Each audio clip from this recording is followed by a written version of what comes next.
أعوذ بالله من الشيطان الرجيم بسم الله الرحمن الرحيم ومن أحسن قولا ممن دعا إلى الله وعمل صالحا وقال إنني من المسلمين ولا تستوي الحسنة ولا السيئة ادفع بالتي هي أحسن فإذا الذي بينك وبينه عداوة كأنه ولي حميم وما يلقاها إلا الذين صبروا وما يلقاها إلا ذو حظ عظيم صدق الله العظيم.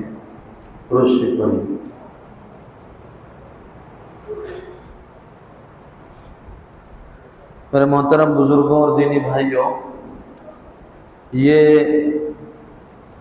24ویں پارے میں سورہ حامیم سجدہ ہے، اس کی آیت نمبر 33، 34 اور 35 ہے۔ اس کے اندر اللہ تعالیٰ نے مسلمانوں کو ایک بہت ہی بہترین صفت سے آراستہ ہونے کے لیے کہا ہے کہ اگر اس صفت کو اپنا لیا جاوے تو بہت بڑی کامیابی مل سکتی ہے آدمی کو۔ وہ کیا ہے؟ پہلے ترجمہ دیکھیے۔ اللہ تعالیٰ فرماتے ہیں کہ اور اس سے اچھی بات کس کی ہو سکتی ہے، یعنی کسی کی نہیں ہو سکتی ہے، جو اللہ کی طرف بلائے اور نیک عمل کرے اور کہے کہ بے شک میں مسلمان ہوں۔ اور اچھائی اور برائی برابر نہیں ہو سکتے۔ آپ جواب دیجئے ایسے طریقے سے جو اچھا ہو، یعنی برائیوں کا بدلہ آپ اچھے طریقے سے دیجئے۔ پس وہ شخص جس کے اور آپ کے درمیان میں کوئی دشمنی ہوگی تو وہ شخص آپ کا جگری دوست ہو جائے گا، اور یہ بات قبول نہیں کر سکتے مگر وہ لوگ جو صبر والے ہیں، اور اس بات کو قبول نہیں کر سکتے مگر وہ لوگ جو خوش قسمت ہیں۔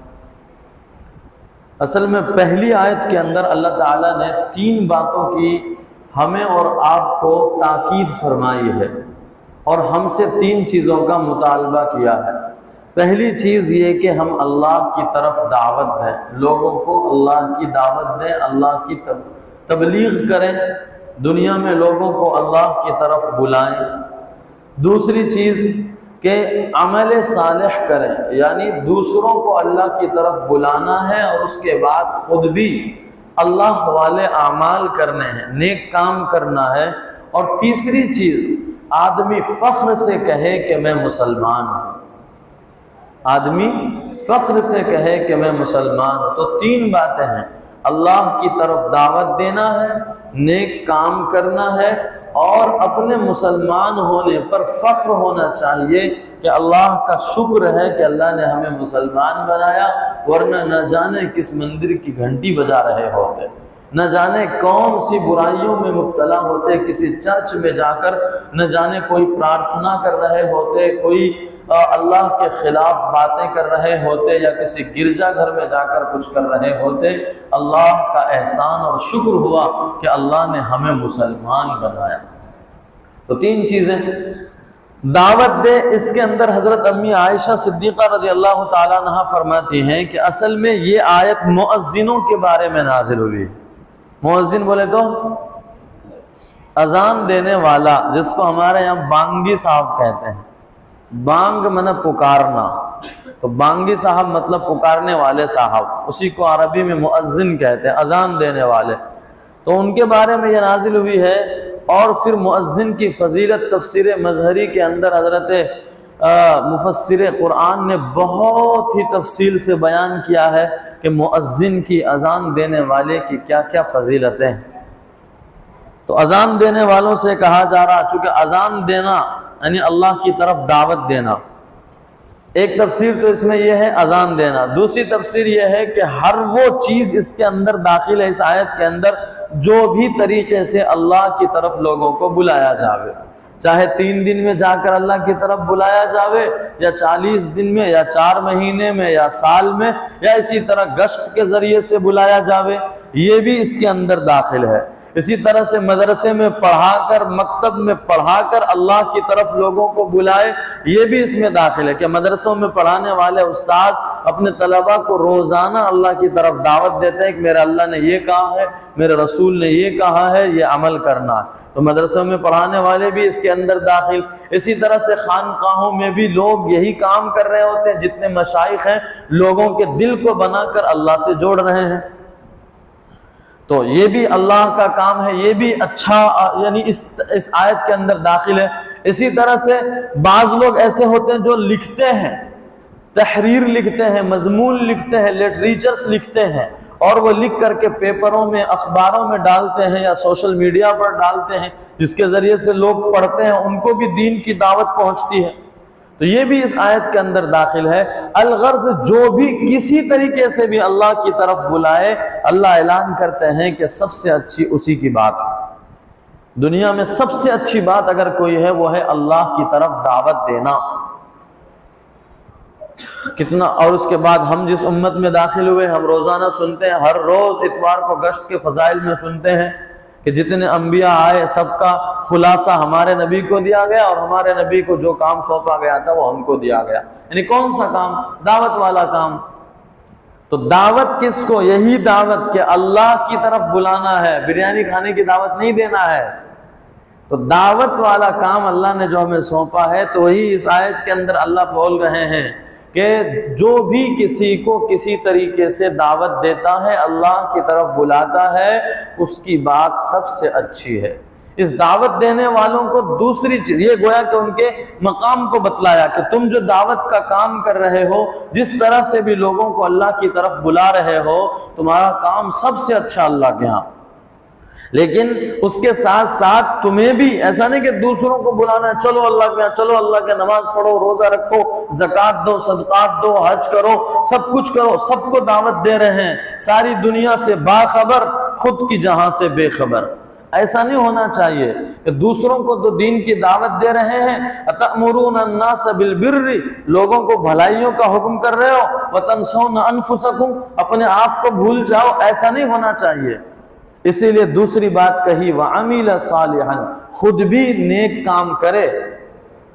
اس داعیوں کے اندر یہ صفات ہونے چاہیے کہ داعی سب سے پہلی چیز دعوت دے اخلاص کے ساتھ، اور اس کے بعد دوسری چیز کہ داعی صاحب کو چاہیے کہ وہ خالی دعوت نہ دیتا پھرے بلکہ خود بھی نیک کام کرے۔ اسی لیے ہمارے اکابرین نے دعوت و تبلیغ کے کام کے اندر رات کی آہوزاری ہر ایک صفت میں بیان کیا ہے۔ جو دعوت و تبلیغ کے اندر ہم سب کا وقت لگا ہے نہیں کہ نہیں لگا ہے؟ ابھی سب کا لگا ہے، نہیں لگا ہے تو ارادہ کیجئے لگائیں گے انشاءاللہ۔ تو جو بھی 6 صفات ہمیں سکھائے جاتے ہیں، ان میں سب میں ان کو حاصل کرنے کا طریقہ بتلایا گیا ہے۔ ایمان ہے، نماز ہے، جو بھی صفات بیان کیے گئے سب کے اندر بتلایا گیا کہ ان کو حاصل کیسے کرنا ہے۔ تو ان میں ایک صفت تو بتلایا گیا امت میں چل پھر کر اس کی دعوت دینی ہے، دوسرا یہ کہ تعلیم کے حلقوں میں سننا ہے، تیسری ہر ایک میں یہ بات بتلائی گئی 6 کے 6 صفت میں کہ رات کی تنہائیوں میں اٹھ کر اللہ سے اس کی حقیقت کو رو رو کر مانگنا ہے۔ تو مطلب کیا؟ داعیوں کی دعوت تبھی قبول ہے اور اس کے اندر اثر تبھی ہے جب وہ رات کو اٹھ کے مصلی پر روتا ہے، ورنہ خالی ڈھول پیٹتے رہیں کہ ہم دعوت دے رہے ہیں، ہماری دعوت میں اثر نہیں ہوگا۔ ہم اپنے دوستوں کو بلا رہے چلو با نماز پڑھنے کے لیے، تو ہماری اس دعوت، یہ بھی دعوت ہے، ہاں دین کی دعوت ہے یہ بھی، چلو بھائی حرام کام کو چھوڑو، کیا کرکٹ کھیل رہے ہو شرط پہ، جوئے پہ، ایسے یا کیا شرط لگا رہے ہو، کیا گانا وانا بنا رہے ہو، ریل بنا رہے ہو، آج کل کے لڑکے یہ سب کر رہے ہیں، روزانہ یہ بات آتی ہے۔ تو یہ دین کی دعوت دیں گے تو اس کے لیے ہمیں بھی بتلایا جا رہا ہے عامل صالحن ہونا چاہیے کہ ہمارے اندر نیک کام ہو، ہم بھی نیک کام کرنے والے ہوں، تب جا کر ہماری بات میں اثر ہوگا، ہماری دعوت میں اثر ہوگا۔ 2 چیزیں ہوئی، دین کی دعوت بھی دینا ہے، اس کے ساتھ خود بھی ان دعوتوں پر عمل کرنا ہے۔ تیسری چیز جو بات اصل میں یہ ہے، آج جس کی طرف سے ہماری بے توجہی ہے کہ ہم اس بات، ہم تو ماشاءاللہ فخر کر رہے ہیں، لیکن نئی تعلیم، نئی تہذیب یافتہ جو ہمارے نئے نسل آ رہے ہیں، لڑکے ہوں یا لڑکیاں، ان کو شرم آتی ہے۔ ان کو پوچھے تمہیں کون مسلمان بولنے میں شرم آتی؟ چہرے پر داڑھی نہیں رکھیں گے اور ایک دم بال یہودی جیسے کٹائیں گے، کپڑے بھی دیکھیں گے ایک دم دشمنوں کے جیسا، عورتیں ہیں تو برقعے بھی پہنیں گے، ایک دم پورے جسم کی نمائش ہوگی، اور ایک دم عجیب و غریب طریقے سے لڑکیاں بھی کریں گی۔ ان کو مسلمان ہونے میں شرم آ رہی ہے، مسلمان ہونے میں شرم ہو رہی ہے، حالانکہ سب سے کامیاب اگر کوئی ہے اس دنیا میں تو وہ مسلمان ہے۔ یاد رکھ لیجئے، اسلام کے سوا کوئی مذہب اللہ کے یہاں قبول نہیں ہے، اسلام کے ماننے والوں کے سوا کوئی اللہ کے یہاں پسندیدہ نہیں ہے۔ مسلمان ہونے پر آدمی کو فخر ہونا چاہیے، شرم نہیں، چاہے جان چلی جاوے کوئی فرق نہیں، لیکن ہم اپنے مسلمان ہونے پر فخر کریں۔ ہم دیکھتے ہیں بعض مرتبہ، جیسے میں نے پہلے بھی بتلایا ہے کہ جتنے ویڈیوز وغیرہ سوشل میڈیا پر آتے ہیں تو میں اکثر کمنٹس پڑھتا ہوں، تو اس میں بعض ایسے ماشاءاللہ مسلمان لڑکے یا لڑکیاں ہوتے ہیں، ان کے کمنٹس آتے ہیں تو وہاں لکھا رہتا ہے کہ آئی پراؤڈ آف، اس طرح سے لکھا رہتا ہے کہ مجھے فخر ہے کہ میں مسلمان ہوں، اور اس کے ساتھ ایک چیز اور ملا دیتے ہیں کہ ہم انڈین مسلم ہیں۔ تو انڈین بھی واقعتاً ہمارے ہندوستانی ہونا بھی ہمارے لیے فخر ہے کہ یہ ہمارا وطن ہے، اس کے ساتھ ساتھ اس سے بڑا فخر یہ ہے کہ ہم مسلمان ہیں۔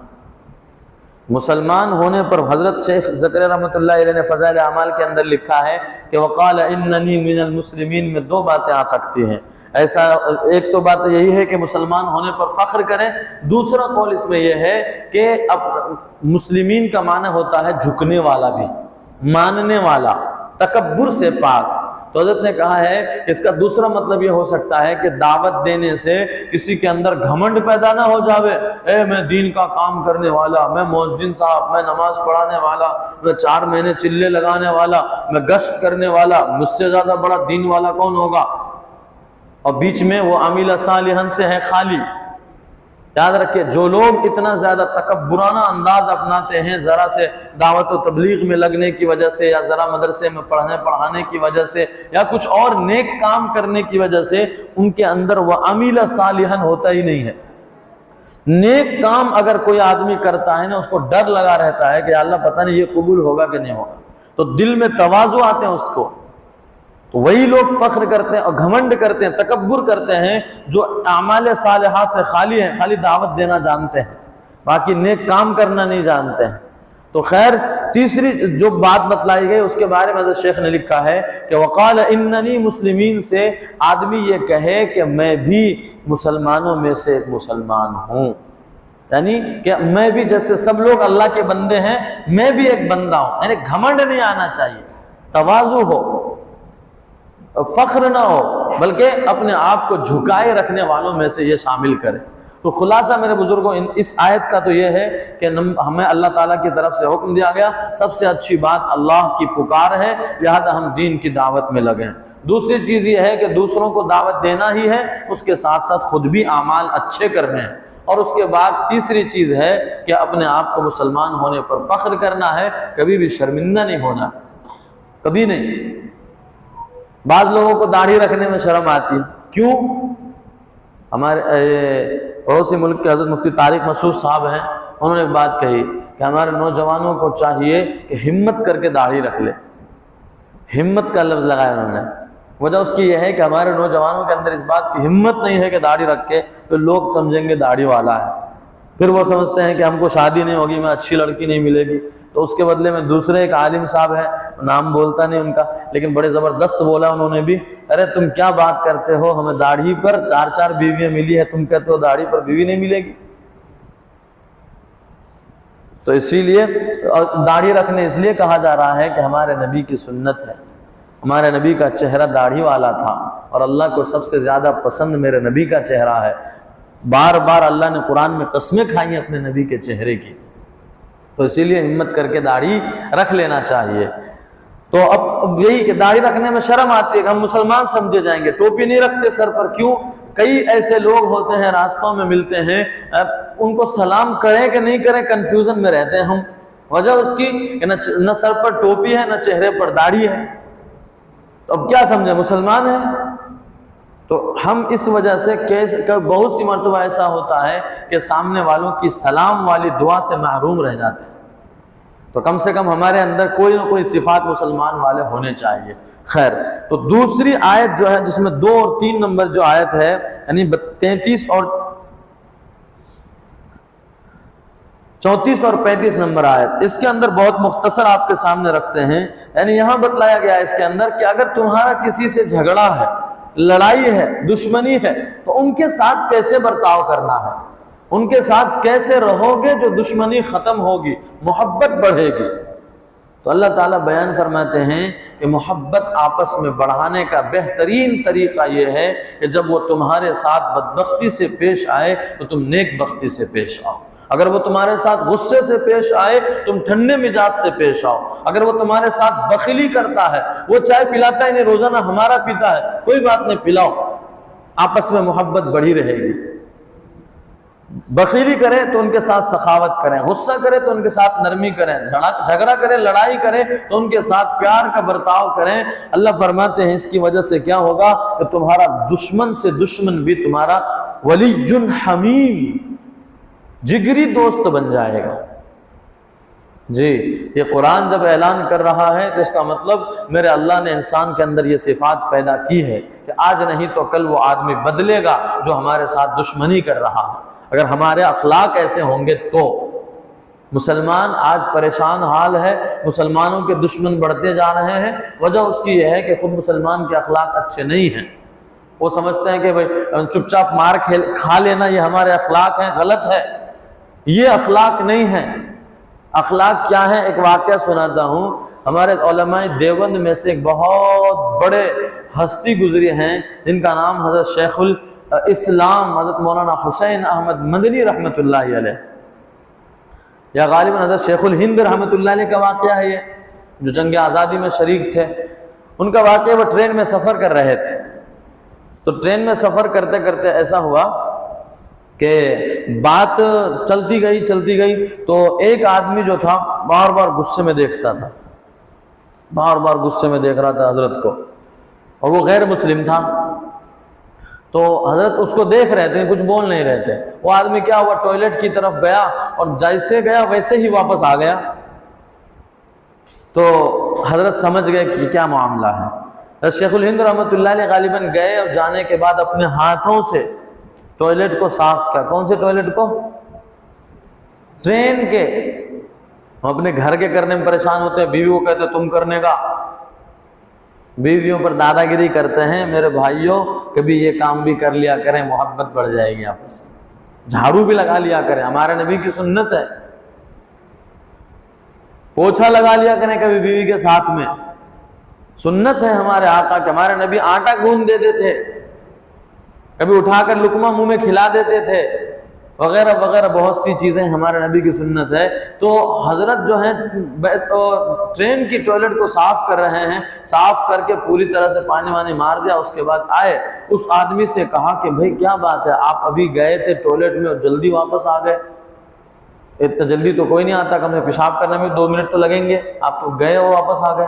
کہا نہیں، کیا بتلاؤں، برا گندا ہے، لوگوں نے گندا کر رکھا ہے۔ تو حضرت نے کہا کیا بات کر رہے ہیں آپ، گندا ہے؟ دیکھیے جا کے وہاں صاف ستھرا ہے ایک دم، میں تو ابھی جا کے آیا ہوں۔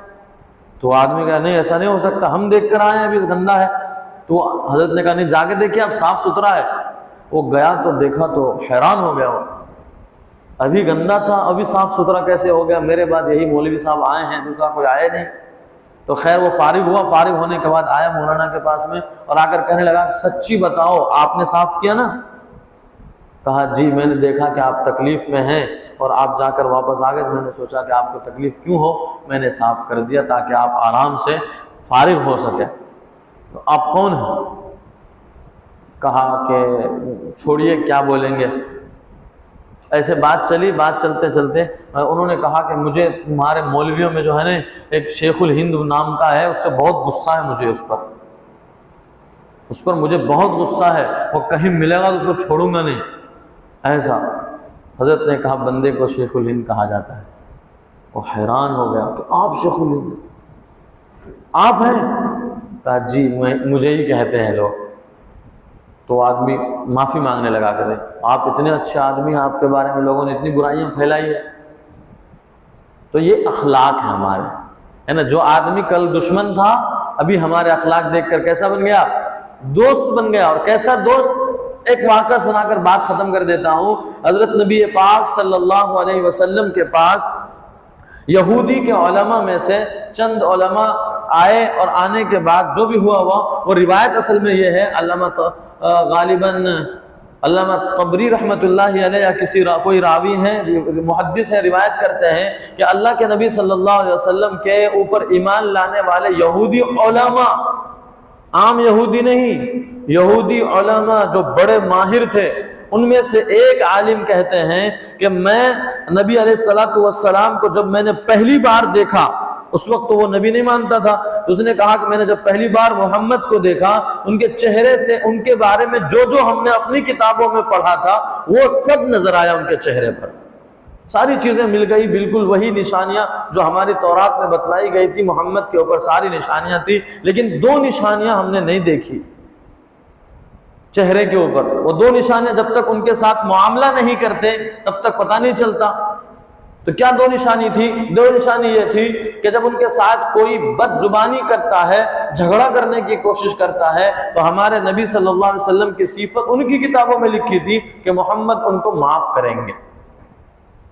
جب بھی کوئی ان کے ساتھ جھگڑا کرنا چاہے گا تو محمد صلی اللہ علیہ وسلم ان کو معاف کریں گے۔ دوسری چیز یہ کہ اگر کوئی آدمی جھگڑا میں سختی کرتا ہے تو ہمارے نبی صلی اللہ علیہ وسلم ان پر نرمی کریں گے۔ تو یہ دو صفت اس نے کہا کہ میں نے محمد صلی اللہ علیہ وسلم کے چہرے کو دیکھنے کی وجہ سے نہیں پہچان سکا، تو اس کی وجہ سے میں دھیرے دھیرے مسلمانوں کی بھیس بنا کر ان کے ساتھ قریب ہو گیا، لیکن مسلمان نہیں ہوا۔ چلتے چلتے ایک زمانہ ایسا ہے کہ میں نے کیا کیا، محمد سے ایک سودا کیا آپس میں، کیا کہ آپ ابھی پیسہ لے لیجئے، کچھ دن میں آپ مجھے کھجور دے دیجئے گا، جب آپ کے یہاں کھجور ہوں گے تب۔ ہمارے نبی نے کہا کوئی بات نہیں، آپ دے دو، آپ کا وقت جب آئے گا، جیسے مثال کو ایک مہینے کی مدت لی کہ اگلے مہینے کے 11 تاریخ کو ہم آپ سے لے لیں گے، تو اس طرح سے طے ہو گئی بات۔ اب ہوا یہ کہ اگلے مہینے کے ابھی 11 تاریخ آنے سے پہلے 5 تاریخ کو ہی میں گیا محمد کے پاس، اور جانے کے بعد ان کے کپڑے وغیرہ کو پکڑ کے کھینچا کہ کیا کیسے انسان ہو، روزانہ ٹال مٹول کرتے، تمہارا پورا خاندان ٹال مٹول کرنے والا، ابھی تو وعدہ پورا بھی نہیں ہوا ہے، 11 تاریخ بھی نہیں آئی ہے، اور یہ آدمی آ کر سختی کرنے لگا اور پورے خاندان کو بولنا شروع کر دیا۔ اور یہ کون بول رہے ہیں؟ یہودی عالم، کہ میں نے محمد کے ساتھ ایسا کیا صلی اللہ علیہ وسلم۔ تو اب جب اس طرح سے کپڑے پکڑ کے کھینچا اور اس طرح سے پورے خاندان پر بات آ گئی، تو بازو میں بیٹھے ہوئے تھے کون ہو سکتے ہیں؟ حضرت عمر ابن خطاب رضی اللہ تعالیٰ عنہ بازو میں تلوار نکالے، ابھی تمہاری گردن اڑا دوں گا، شرم نہیں آتی تمہیں؟ محمد نبی صلی اللہ علیہ وسلم سے بات کر رہے ہو اور اس گستاخی کے ساتھ بات کر رہے ہو۔ تو وہ عالم یہود کہتے ہیں کہ حضرت عمر نے جو کہا وہ بالکل صحیح تھا، کیونکہ ہم نبی کے ساتھ گستاخی کر رہے تھے، لیکن ہمیں تو محمد صلی اللہ علیہ وسلم کو جانچنا تھا نا۔ تو وہ دو صفت ہیں کہ نہیں ہے؟ تو جب حضرت عمر نے غصہ کیا میرے اوپر میں، تو میں نے دیکھا کہ محمد صلی اللہ علیہ وسلم مسکرا رہے ہیں، میں سختی کر رہا ہوں، وہ مسکرا رہے ہیں، تو یہ سختی کا بدلہ مسکرا کر دیں گے، ایک صفت مل گئی۔ دوسری چیز، اور زیادہ اگر بولیں گے، برائیاں کریں گے ان کی، تو وہ اور اچھائیاں کریں گے، یہ چیز ہمیں دیکھنا باقی رہ گیا۔ تو میں نے دیکھا کہ حضرت نبی پاک صلی اللہ علیہ وسلم نے حضرت عمر کو کہا کہ عمر، آپ سے یہ امید نہیں تھی۔ یہودی عالم تو کہہ رہے ہیں کہ یہی امید تھی، یہی ہونا چاہیے تھا حضرت عمر کی طرف سے، کیونکہ ہم ان کے نبی کے ساتھ گستاخی کر رہے ہیں، لیکن میرے آقا فرما رہے ہیں کہ عمر، آپ سے یہ امید نہیں تھی، بلکہ آپ سے تو یہ امید تھی کہ ہم اس بات کے محتاج تھے کہ آپ مجھے کہتے کہ یا رسول اللہ اچھے سے اس کا جو سامان کا وعدہ ہے اس کو دے دیجئے، اور ان کو آپ اچھے سے مانگنے کے لیے کہتے کہ ادب سے مانگو، آپ تو تلوار نکالنے لگے۔ جیسے ہی یہ بات سنی اس یہودی عالم نے، وہ کہتے ہیں کہ میں نے فوراً دامن چھوڑا اپنے نبی کا، اور میں نے کہا کہ یا رسول اللہ، میں تو آپ کے اندر ساری نبوت کی نشانیاں دیکھ چکا تھا، بس 2 ہی نشانی تلاش کر رہا تھا، وہ بھی مل گیا، اشہد انک رسول اللہ و اشہد ان لا الہ الا اللہ، میں تو آپ کا ہو گیا، میں تو مسلمان ہو گیا۔ تو میرے نبی نے ان کے سختی پر کیا کیا؟ مسکرا کر جواب دیا، تو اللہ نے ایسے اسلام میں داخل کر دیا۔ تو میرے بزرگوں، ہمیں بھی چاہیے کہ ہمارے اندر بھی وہ صفات آئیں۔ ہمارے مسلمانوں میں جو وہ صفات ہیں، غیروں کے ساتھ ہم کیا کریں گے؟ بھائی بھائی میں لڑ رہے ہیں، بہن بہن میں لڑ رہی ہے۔ اچھے اخلاق ہمارے اندر آئیں کہ اب برائیوں کا بدلہ جب اچھائیوں سے دینے لگیں گے تو انشاءاللہ بہت زیادہ انقلاب آئے گا۔ اللہ تعالیٰ آخر میں فرماتے ہیں یہ صبر کرنا کوئی معمولی کھیل نہیں ہے۔ بھئی کوئی گالی دے دے ہم اس کو کچھ نہ کہیں، یہ ہو سکتا ہے ہر کسی سے؟ اگر کوئی ابھی خالی ماں بولے تو اوپر سے ڈنڈے نکالیں گے ہم، آگے بولنا نہیں، اب بیچارہ کچھ اور ہی بولنا چاہ رہا ہو لیکن چپ کر دیں گے اس کو ہم غصے میں آ کر۔ تو ہمارے اخلاق ایسے ہیں، لیکن ہمارے آقا کے ایسے اخلاق تھے، تو ہمیں چاہیے کہ ان اخلاق کو بھی ہم اپنائیں، آپس میں محبت پیدا کریں۔ برادران وطن ہیں، ہمارے اکابر میں سے بہت سارے اکابر کہتے ہیں، حضرت مولانا سجاد صاحب بھی اس میں سے ایک ہیں، جو فرماتے رہتے ہیں کہ ان کے ساتھ خدمت خلق کے ذریعے سے ہم ان کو اپنے پاس لائیں، یعنی وہی کہ ان کو کھلائیں پلائیں۔ لیکن بس میں آخر میں یہ کہتا ہوں کہ ہم بھی اندازہ لگاتے رہیں، اللہ نے ہمیں بھی عقل دیا ہے، کوئی ایسا تو نہیں ہے کہ ہمارا ہی کھا کر کل آئندہ ہم ہی پر بھونکے گا۔ ایسے بھی ہے نا کہ ہمارے ہی کھائے، ہمارے پڑوس میں رہے، اور نہ جانے کیا کیا کیا ہے، وہ ساری چیزیں سوشل میڈیا پر موجود ہیں۔ تو کوشش یہی کرنا چاہیے، اللہ سے دعا کرنا چاہیے کہ ہمارے آپس میں محبت بڑھے، یہ ملک واپس سونے کی چڑیا بنے، ہے نا؟ اس ملک کو سونے کی چڑیا ہمارے ہی لوگوں نے بنایا تھا، آج ہماری ہی ہسٹری کو مٹایا جا رہا ہے۔